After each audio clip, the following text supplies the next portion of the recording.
용수 공동체 찬양 감사합니다. 용인과 수원 공동체죠. 멀리서 온 것만 해도 매우 충성스러운 분들인데 찬양도 이렇게 훌륭히 해주셔서 감사합니다. 오가는 길이 매우 거기서 기대하는 즐거움이 계속되기를 바랍니다. 긍휼하심과 구원이라는 제목으로 오늘 말씀을 생각하는데요. 서양 교간에 우리가 다 알고 있는 이런 말이 있죠. 인생은 짧고 예술은 길다. 그런데 또 라틴어 격언에는 이런 말도 있습니다. 인생은 짧지만 인생을 잘 사는 사람에게는 충분히 길다. 인생이 짧다라는 말은 인생이 참 허무하다라는 말과 같은 맥을 잇고 있습니다. 그러나 인생이 충분히 가치 있는 과정이고 다음을 준비하는 생애라고 한다면 짧다고 한탄한 일도 아닙니다.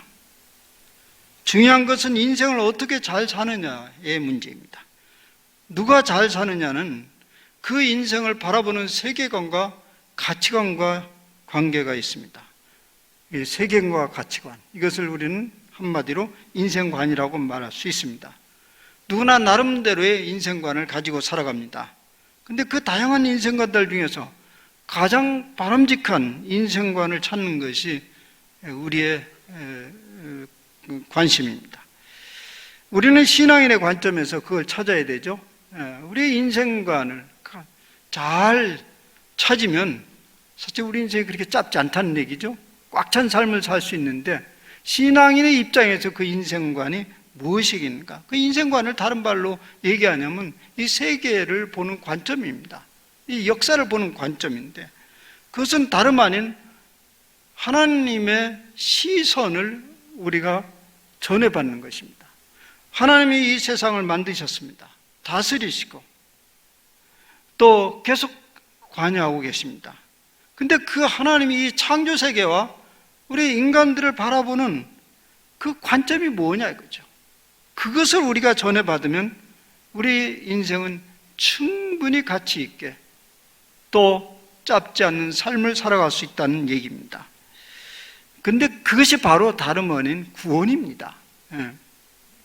교회에서 구원이라는 말을 자주 사용합니다. 근데 무엇으로부터 구원을 받았다는 말입니까? 구원은 빠진 것으로부터 건져냄을 당한 것을 얘기하는 것인데 무엇으로부터 그렇게 되었다는 얘기입니다.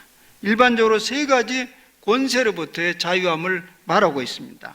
첫째는 죄악의 권세요, 두 번째는 율법의 권세요, 세 번째는 사망의 권세로부터 자유함을 얻게 됐다는 걸 의미합니다. 인간은 늘 죄악의 그늘에서 어슬렁거립니다. 그것이 우리를 자주 주눅들게 하고 또 떳떳하지 못하게 합니다. 그래서 우리 자신들이나 사람들 앞에서 정직하게 살지 못하게 합니다. 왜냐하면 자신의 죄악이 드러날까 봐 우리는 어느 정도의 늘 위선의 탈을 쓰고 살아갑니다. 사실 어느 날 우리 자신에게 벌거벗은 몸을 바라보면서 참 힘겹게 살아가는구나, 때때로 그런 느낌을 들어요. 그 다 체면이 모르고 다 벗어내면 좋은데 그냥 그 탈을 쓰고 사는 것입니다. 그래서 우리는 우리의 삶이 그렇게 자유롭지 않다는 느낌을 받습니다. 둘째는 율법의 권세로부터 자유롭지를 못합니다. 율법은 우리의 행위와 삶을 들여다보는 거울이 되지요. 그래서 그 율법을 좋아하지 않으면서도 그것부터 완전히 떠나지도 못합니다. 바울 시대 때부터 그런 문제는 계속되어 있었습니다. 그 율법에 관한 논란이 끊임없이 있어 온 것입니다. 오늘도 마찬가지입니다. 율법이 구원에 아무 소용이 없다고 선포를 하든지 아니면 율법이 구원의 절대적인 것이라고 선포를 하든지 하면 우리는 어떻게든지 선택을 할 수 있는데 그렇지도 못합니다. 사실 우리 내면도 보면 그렇습니다. 교회에서 율법으로가 아니다 말을 하지만은 우리는 끊임없는 이 도덕적 가르침이나 규범들에 의해 늘 우리를 옥죄이고 끌고 다니고 있습니다.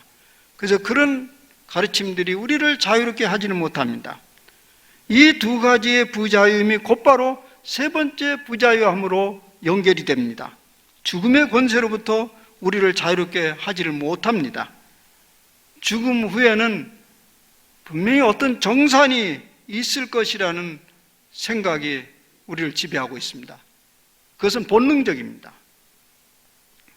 근데 때때로 사람들은 아주 호기를 부리면서 뭐 죽으면 다 그만이지 얘기를 하는데요. 사실은 그건 오히려 역으로 매우 죽음이 두렵다는 것을 반증하는 얘기입니다. 그들의 죽으면 그만이지 않은 얘기 속에는 현재의 삶이 두렵다는 거예요. 새로운 존재에 대한 위협도 두렵다는 거예요. 이러한 것들로부터 자유함을 얻는 길이 있다면 그것이 바로 구원입니다. 바울은 오늘 본문에서 그런 문제를 다뤄주고 있습니다. 이 본문을 제가 계속 읽으면서 또 오늘 아침에도 일부 예배를 드리면서 이 본문을 읽는데 그저 제 마음에 이게 감격이 올라오는데 이런 생각이 들더군요. 바울 선생이 어떻게 이걸 알아냈지? 그런 생각. 어떻게 이걸 알아냈지?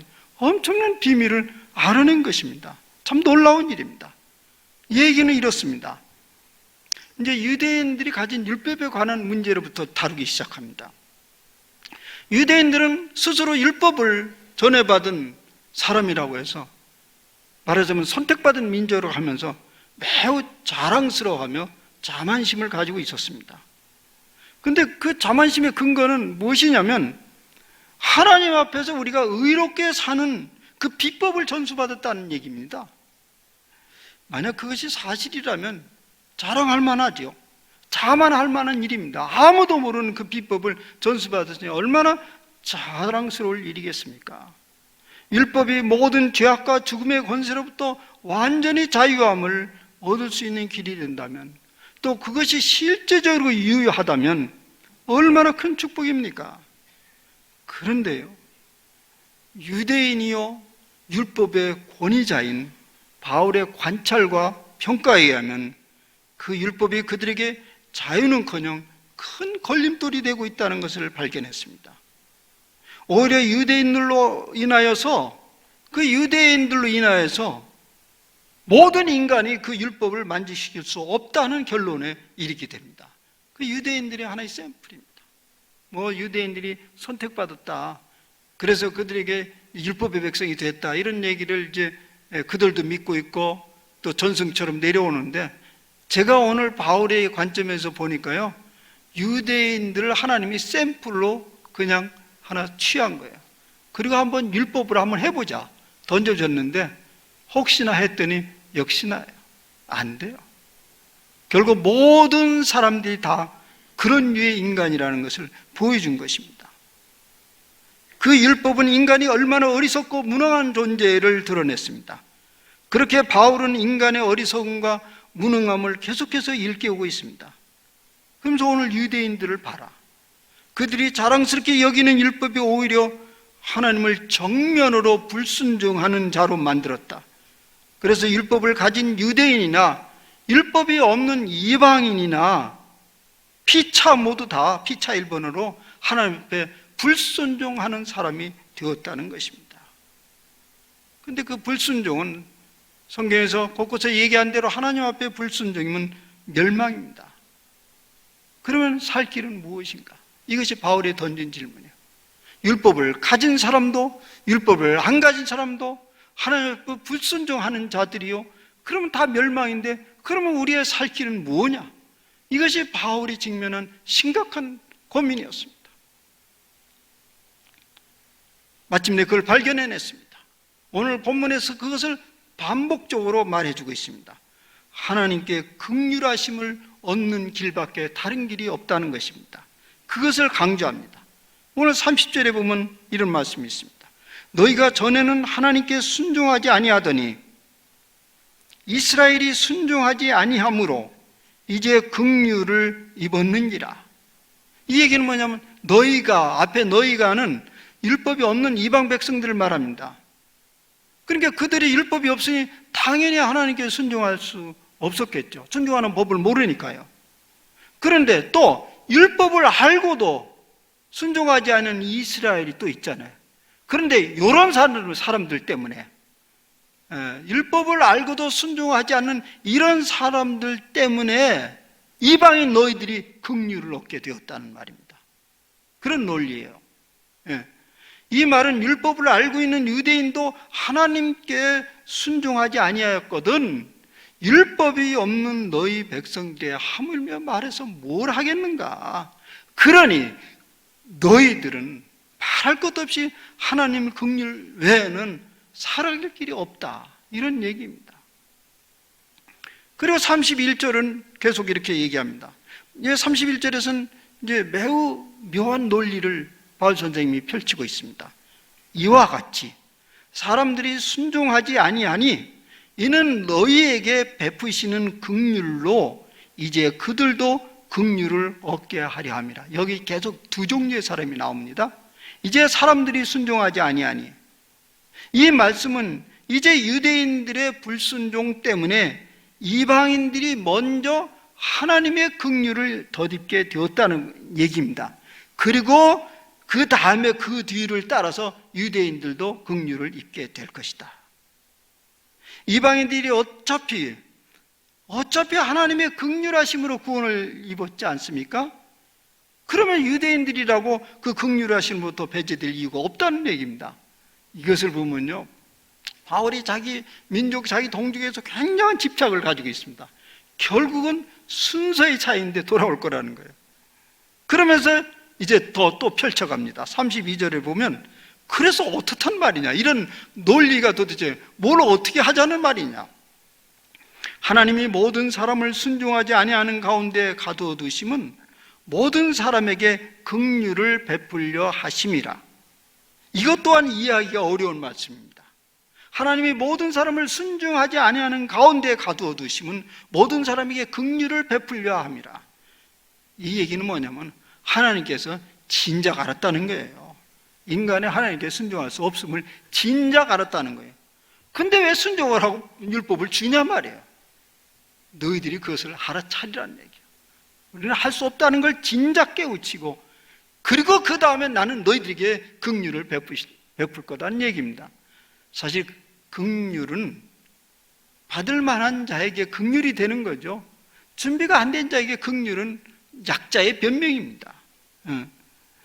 그래서 오늘 우리는 이 구원과 회개를 연결시키는 것을 비로소 이해할 수가 있습니다. 구원하면 회개하라고 그러잖아요. 그 얘기는 뭐냐면 자신이 하나님 앞에서 지극히 무능하고 어리석은 자임을 인정할 때 하나님의 긍휼하심이 그에게 다가온다는 것입니다.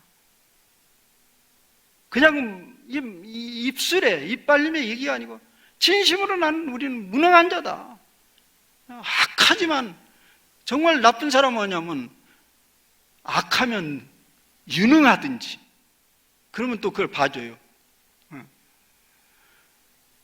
그런데 악하면서도 무능해요. 아무 쓸모가 없어요. 우리 인생들이 그런 자라는 거예요. 그걸 인정하는 자에게 하나님의 긍휼이 임한다는 것입니다. 거기서부터 우리는 현재적 구원을 맛보게 됩니다. 결국 구원은 하나님의 긍휼하심과 매우 밀접한 관계가 있다는 말입니다. 예수를 믿는다는 것. 그래서 우리는 예수 믿는다고 그러죠. 예수 믿는다는 게 뭐냐고요. 예수 믿는다는 것도 다름 아닌 하나님의 긍휼하심을 믿고 받아들인다는 것을 의미합니다. 예수님이 이 땅에 오신 이유가 바로 인생들로 하여금 하나님의 긍휼하심을 전하기 위함이었습니다. 그래서 예수님은 병자와 가난한 자들, 또 수치 당한 자들을 외면하지 아니하시고 대변하셨습니다. 이런 이제 복음서에 보면 너희들도 이렇게 가난한 자들을 이렇게 돌보고 그런 관심을 가지라는 것을 예수님이 보여줬다, 그렇게 얘기하는데 그럴 수 있어요. 기독교 윤리적으로 그럴 수 있는데 더 중요한 건 뭐냐면 예수님께서 그렇게 긍휼을 베푸신 것은 하나님 아버지의 긍휼을 보여주기 위한 그런 이유였습니다. 우리가 예수를 믿는다는 사실은 바로 이러한 사실을 깊게 받아들인다는 것을 말하는 것입니다. 하나님의 긍휼하심이 곧 구원의 근거입니다. 왜 유대인들은 율법부터 자유롭지 못했습니까? 왜 유대인들은 율법으로부터 자유롭지 못했습니까? 율법의 주인이신 하나님의 긍휼하심을 몰랐기 때문에 그렇습니다. 왜 우리는 죄악으로부터 자유롭지 못합니까? 죄 가운데서 베푸시는 하나님의 긍휼하심을 알지 못하기 때문에 그렇습니다. 왜 우리는 생사의 문제로부터 자유롭지를 못합니까? 생사의 주인이신 그 하나님의 긍휼하심을 모르기 때문에 그렇습니다. 아니면 알아도 받아들이지 않기 때문에 그렇습니다. 구원은 매 순간 하나님의 긍휼하심을 맛봄으로부터 시작됩니다. 긍휼하심이 없는 율법은 하나님의 징계와 판단만 받을 뿐입니다. 그래서 그것을 피하기 위해서 이러저런 꾀를 부리게 됩니다. 하나님의 긍휼하심을 기억하지 못한다면 인간의 죄악된 본성으로부터 매 순간 하나님의 심판을 경험할 뿐입니다. 생명의 근원 되시는 하나님의 긍휼하심이 우리의 마음 한자리에 자리를 잡지 못한다면 죽음은 곧 파멸이요 소멸로 다가옵니다. 그러므로 예수 그리스도 안에서 매 순간 하나님의 긍휼하심을 바라보는 것이 곧 구원의 길입니다. 사도 바울은 바로 이 유대인과 율법 관계에서 이런 진리를 깨달았습니다.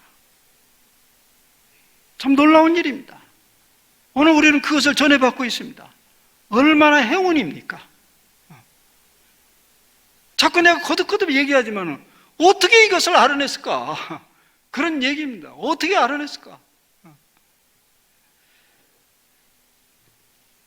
그것을 기억하지 못하면 우리 인생들의 구원의 근거를 어떤 인간적 공로나 행위에 두려합니다.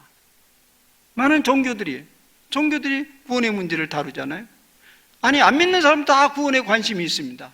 그런데 그들의 가만히 보면 구원의 근거를 어떻게 두냐면 너희들이 어떻게 살았느냐, 너의 행위가 어떠하느냐를 자꾸 거기에 두려합니다. 그러면 당장 문제가 일어납니다.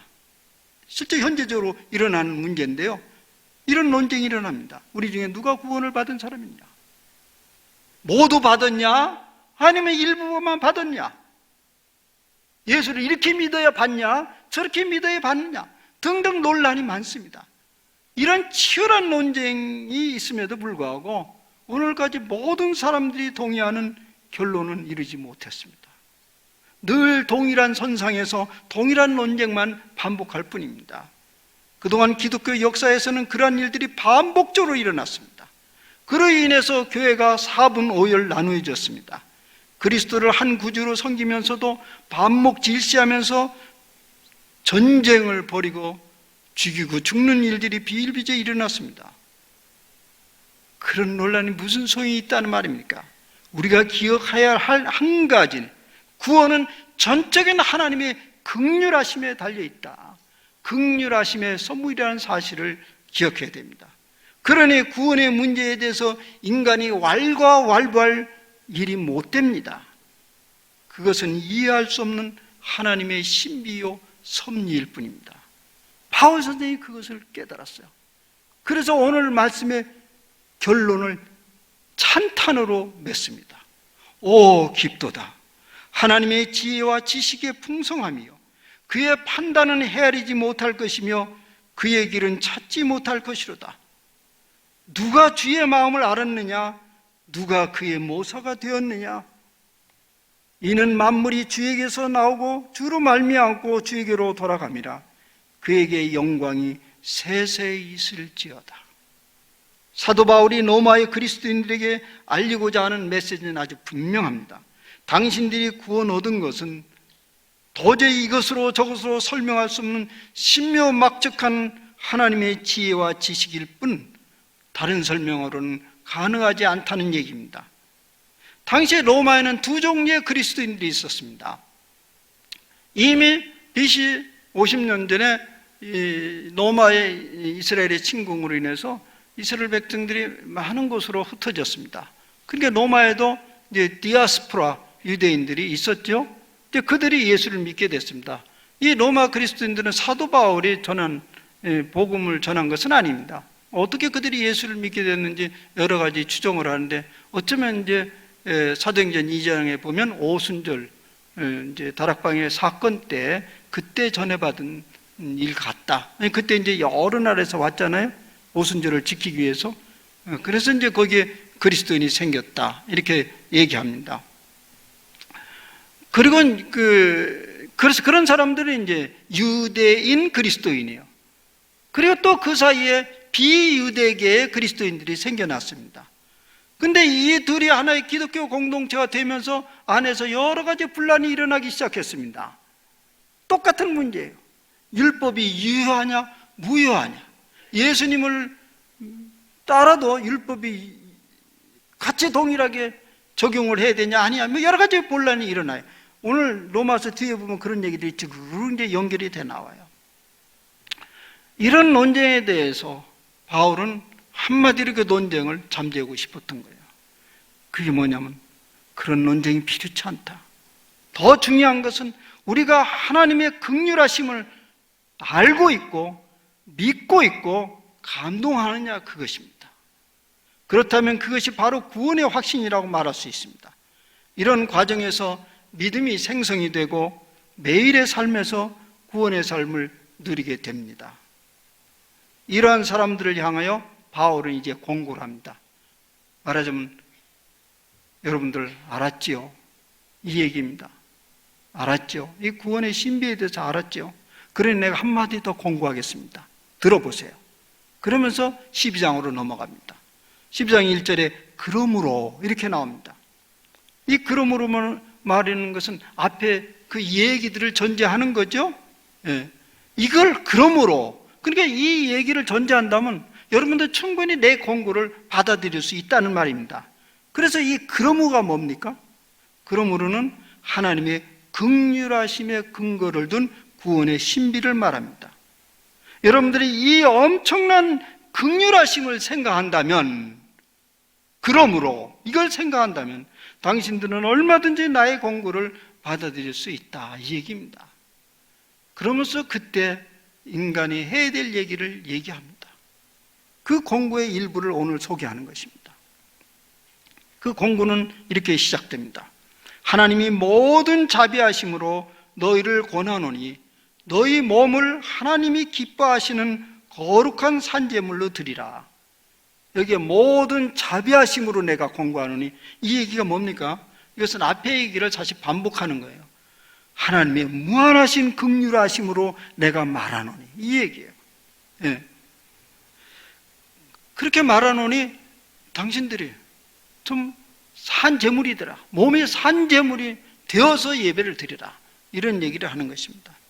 유대 전통을 잘 알고 있다면 거룩한 산제물이 된다는 것이 무엇인지를 우리 알지요.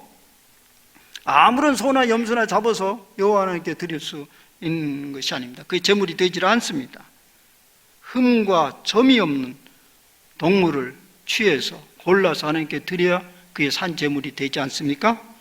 이런 제물을 일반 사람들이 찾아낼 수도 없어요. 그런 제물을, 그런 동물을 관리할 수도 없어요. 그래서 당시에 특정한 기관에게 그것을 위탁했고, 그런 사람들이 그걸 관리하고 그것을 공급했습니다. 이제 그 사건이 바로 예수님의 성전 정화 사건이 나오지 않습니까? 성전에서 이 물건을 파는 게 다름 아닌 그런 이제 제물들을 돈 주고 또 바꾸고 그러는 것이죠. 이런 배경에 비춰보면 우리 중에 누가 산제물이 될 수 있습니까? 우리가 산제물이 되는데 산제물이 될 수 있어요? 잘 관리했어요. 그동안에 점과 음이 잘 관리했어요. 누가 관리해 줬어요. 될 수 없어요, 이걸로 보면. 그런데 여기에 바울 선생님이 전제를 합니다. 하나님의 모든 자비하심으로, 하나님의 긍휼하심으로 당신들은 산제물이 될 수 있다, 이런 얘기입니다. 하나님께 우리가 드려질 산제물이 되는 것은 우리의 자질이 아니고 하나님의 무한하신 긍휼이 된다는 얘기입니다. 그 긍휼하심을 받아들이는 그 사람이 바로 산제물이 된다는 것입니다. 이렇게 비유할 수 있습니다. 부모들이 자신의 자녀들을 대하는 태도와 같습니다. 우리 자녀들이 비교급으로 볼 때 누구보다도 똑똑합니까? 누구보다도 늠름합니까? 누구보다도 순결합니까? 누구보다도 자랑스럽습니까? 객관적으로 그렇게 말할 수 없죠. 그런데 누구보다도 내 자식은 늠름하지 않습니까? 누구보다도 내 자식은 자랑스럽지 않습니까? 누구보다도 내 자식은 괜찮지 않습니까? 그건 뭡니까? 사랑하는 자녀이기 때문에, 무한하신 긍휼이 그 자식에게 뻗쳐 있기 때문에 그렇습니다. 마찬가지로 하나님의 긍휼하심이 충분히 우리를 온전한 제물로 만들게 할 수 있다는 얘기입니다. 그것을 받아들이면 말입니다. 이러한 사람들이 모이는 예배가 바로 산제물이 되는 예배요, 영적 예배라는 얘기입니다. 그것을 드리라고 오늘 바울이 얘기하고 있습니다. 인간적 프로그램에 의해서 인간의 감정을 자극하여 만들어진 예배를 하나님이 기뻐하시는 것이 아니라 우리 자신이 산제물이 된 예배가 하나님이 받으시기에 합당한 예배가 된다는 얘기입니다. 우린 자주 교회에서 그런 소리를 듣습니다. 예배가 살아야 교회가 산다. 감동이 있는 예배가 있어야 교회가 산다. 이런 얘기를 해요. 물론 그렇죠. 그래야 되죠.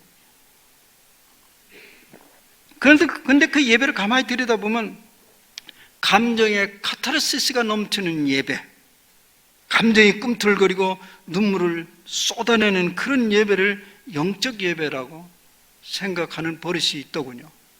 오해입니다. 어떤 목회자가 저에게 상담을 왔습니다. 강남의 모 교회를 섬기는 분인데요, 더 이상 그 교회에 머물고 싶지 않다는 얘기입니다. 왜요? 변화가 보이지 않는 반복되는 동일한 성도들의 모습에 아주 식상을 했다는 거예요. 그 교회 교인들을 본인이 이제 분석을 한 거죠. 성도들은 한 주간 동안 쌓여진 감정의 찌꺼기를 다 쏟아놓기로 결심을 하고 온 사람처럼 눈물을 흘릴 준비를 하고 교회로 들어온다는 것입니다. 담임 사역자는 그 청중들의 마음을 너무나 잘 읽어내고 정확하게 그 감정을 자극한다는 것입니다. 그리고 그 청중들은 대부분 강남의 중산층 사람들이라는 것입니다. 근데 물었어요. 어떻게 아는데? 강남의 중산층인데. 자동차 보면 다 알죠. 자동차 들고. 그래서 한바탕 감정 카타르시스를 하고 쫙 빠져나간다는 거예요. 그래서 제가 이렇게 반문했어요. 왜 그렇게 하면 안 되는데? 왜 그게 문제인데? 예수님 말씀하셨잖아요. 수고하고 무거운 짐지자들아 다 내게로 오라. 내가 너희를 편히 쉬게 하리라 했는데 왜 그게 문제되냐고. 그런데요, 그런 일들이 매주 반복되는 행사처럼 일어나는데요, 예배가 끝나는 그 다음 순간부터는 아무 일도 없었던 것처럼 행동하거든요. 왜냐하면 그 다음 주간 또 와서 그렇게 청소하면 되기 때문에요. 너무나 싫다는 거예요. 그런 것이 너무나 싫다고. 그래서 그녀는 그것을 이렇게 평가하더군요. 그것은 하나님께 드린 예배라기보다는 감정의 카타르시스를 일으키는 잘 짜여진 한 편의 연극과 같다고. 근데 그 사람이 전직 직업이 PD였어. 큰 방송의 PD니까 아주 사실 묘사를 얼마나 잘하는지. 더 이상 내가 그분에게 반론을 할 수가 없더라고요. 그래서 내가 그만두라고 그랬어요. 싫으면 그만둬라. 그러면서 그럼 내가 그만두면 어디로 가게요? 교수님이 하나 어디 자리 소개해달라고 그래요. 내가 해주죠. 근데 돈은 안 준다. 근데 내가 어디를 소개해줬어요. 그래서 거기 가서 이제 한동안 자리에 있어요. 여기 영적 예배는 그런 감정의 만짐을 맛보는 주관적 예배를 말함이 아닙니다. 바울도 그런 것을 경계하고 얘기한 것입니다. 바울 당시 윤리적 행위와 삶에 아무 관계없이 비성적인 제의나 희생 제물을 드리는 그런 예배와 다른 그런 예배를 영적 예배로 지칭하고 있는 것입니다. 여기에 영적 예배라는 원어를 보면 바로 그 이유를 알게 됩니다. 그 원어는 오늘 우리에게는 영적 예배라고 번역되어 있는데 실제적으로 그 원어는 이것입니다. 로기케 나트레이아라는 말인데 이것은 그것을 직역하면 이성적 예배라는 뜻이에요. 이성적 예배. 그래서 옛날 우리 개혁판에 보면 밑에다 각주가 달려 있어요. 합당한 예배 혹은 합리적인 예배 이렇게요. 이성적 예배라는 거예요. 바울에게는 영적 예배는 감정적 카타르시스에 근거한 예배가 아니고 하나님이 주신 지성과 지혜에 근거한 예배라는 얘기입니다. 오늘 말씀에 의하면 우리가 하나님께 예배를 드려야 될 분명한 이유를 알고 드릴 때에 영적 예배가 된다는 얘기입니다. 우리가 오늘 예배를 드릴 분명한 이유가 뭡니까? 우리가 하나님의 자녀됨은 하나님의 무한하신 긍휼됨이라는 사실입니다. 우리의 몸, 즉 우리의 전 삶이 하나님의 긍휼하심으로 인해서 받은 선물이라는 사실을 깊게 자각하고 이 자리에 앉아 있으면 그것이 바로 영적 예배라는 얘기예요.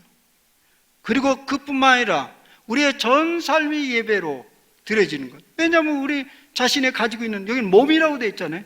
이 몸통을 우리 전체가 하나님의 긍휼하심 때문에 지금 지탱하고 유지하는 것입니다. 그러니 이 몸을 다 드리는 삶이 바로 영적 예배라는 것입니다. 그러면 오늘 이 주일 예배는 뭐냐면 그 전 삶이 예배가 되기 위한 출발점입니다. 그래서 이런 예배가 되기 위해서 이제 계속적으로 사도 바울은 지녀야 할 태도를 말하고 있습니다. 어떤 태도를 가져야 되느냐, 영적 예배가 되기 위해서. 첫째, 이 세대를 본받지 말라, 이렇게 얘기합니다. 그러면 이 세대를 본받지 않으려면 이 세대를 이해해야 되잖아요. 지금부터 이제 이 세대를 제가 특징을 얘기할까요? 그러면 이제 오늘도 하고 내일도 하고 모레 계속 해야 돼요. 이 세대 특징이 얼마나 복잡합니까? 근데 오늘 말씀에 집중해 보면 이런 것입니다. 이 세대의 특징은요, 인과가 분명한 세상입니다. 원인과 결과가 분명한 세상이고, 긍휼보다는 냉혹한 판단이 앞서는 세상입니다. 용서보다는 응당한 대가를 요구하는 세상입니다. 관대함보다는 엄격한 잣대를 들이대는 세상입니다. 그러한 세상에서 긍휼은 매우 연약한 자의 변명처럼 보입니다. 그런 이 시대의 풍조를 거부하고 긍휼과 용서와 관대함을 용인하는 삶, 그것이 하나님이 받으시기에 합당한 영적 예배라는 얘기입니다. 그리고 하나님이 기뻐하시고 온전하신 뜻을 실현하기 위해서 분별 있는 삶을 요구하고 있습니다. 분별을 하라는 거예요. 우리가 하나님께 영광이 되는 삶을 살려면 분별해야 되는데, 분별하려면 기준이 있어야 되지 않습니까? 근데 그 기준이 뭐죠? 제가 오늘 반복되는 얘기죠. 그 기준은 하나님의 긍휼하심입니다. 긍휼입니다. 우리가 하는 말이 긍휼이 담겨진 말인가? 긍휼이 담겨진 행동인가? 긍휼이 담긴 기획인가? 긍휼이 배제된 능률과 효과인가? 사랑하는 여러분, 우리의 근거는, 구원의 근거는 하나님의 무한하신 긍휼하심에 있습니다. 그것을 믿고 누리는 사람들이 드리는 예배가 바로 영적 예배입니다. 하나님의 긍휼을 기억한다면 율법도 도덕도 유효한 구원의 길입니다. 율법을 지키세요. 그러다 실패하면 하나님의 긍휼하심에 엎드리면 됩니다. 잘 사세요. 도덕적으로 정결하게 살라고 애를 쓰세요.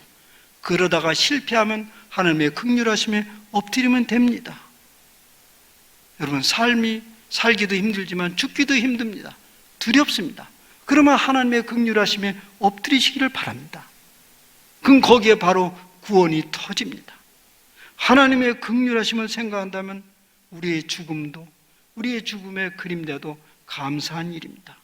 여러분, 하나님의 엄청난 긍휼하심이 우리의 전 삶에 흐르고 있음을 놓치지 마시기를 바랍니다.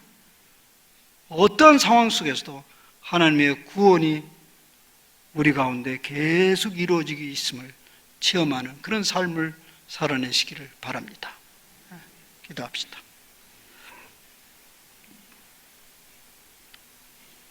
주님, 하나님의 그 긍휼하심이 너무나 커서